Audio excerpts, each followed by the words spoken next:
Gereja dan dunia tidak membutuhkan orang-orang yang hanya menjalankan kewajiban agamanya sebagai formalitas. Menjelang doa malaikat Tuhan, Paus Leo memberikan permenungannya di hadapan ribuan peziarah, di mana setelahnya beliau akan rehat sejenak selama beberapa minggu di Castel Gandolfo. Beliau menyampaikan, Yesus mengutus 72 murid. Angka simbolis ini menunjukkan harapan Injil ditujukan bagi semua bangsa. Begitu luas kasih Allah dan melimpahnya tuaian yang disiapkannya, Allah terus bekerja di dunia agar semua anaknya mengalami kasih-Nya dan diselamatkan. Namun Yesus juga berkata, tuaian memang banyak, tetapi pekerja sedikit. Karena itu mintalah kepada Tuhan yang punya tuaian, supaya Ia mengirimkan pekerja ke ladangnya. Di satu sisi Allah seperti seorang penabur yang murah hati, yang sepanjang sejarah telah menaburkan benih kerinduan akan makna hidup, kebahagiaan sejati, dan keselamatan dalam hati manusia. Maka tuaian sungguh banyak. Kerajaan Allah bertumbuh seperti benih di tanah. Meskipun banyak orang zaman ini sibuk dengan berbagai hal, mereka tetap merindukan kebenaran yang lebih dalam, keadilan, dan hidup yang kekal. Namun di sisi lain, hanya sedikit pekerja yang benar-benar pergi ke ladang itu. Sedikit yang mampu melihat dengan mata Yesus, bulir-bulir gandum yang siap dituai.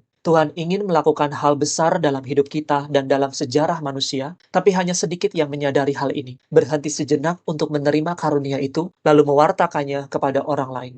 Gereja dan dunia tidak membutuhkan orang-orang yang hanya menjalankan kewajiban agamanya sebagai formalitas. Yang dibutuhkan adalah para pekerja yang siap turun ke ladang misi. Para murid yang penuh kasih, yang menjadi saksi kerajaan Allah dimanapun mereka berada. Meskipun tidak sedikit orang yang hanya menjadi Kristen musiman, yang hanya kadang-kadang tergerak secara religius atau ikut dalam acara-acara rohani. Tapi hanya sedikit yang siap setiap hari bekerja dalam ladang Tuhan, menumbuhkan benih Injil dalam hatinya sendiri, lalu membagikannya di keluarganya, tempat kerja, sekolah, komunitas, dan kepada mereka yang membutuhkan. Untuk menjadi pekerja seperti itu, kita tidak perlu banyak rencana pastoral yang teoritis. Yang kita butuhkan adalah berdoa kepada Tuhan yang punya tuaian. Yang utama adalah relasi pribadi kita dengan Tuhan dan membangun dialog dengannya. Dengan cara inilah, Dia akan menjadikan kita pekerjanya dan mengutus kita ke ladang dunia untuk menjadi saksi kerajaannya. Marilah kita mohon kepada Bunda Maria yang dengan murah hati berkata ya untuk terlibat dalam karya keselamatan Allah,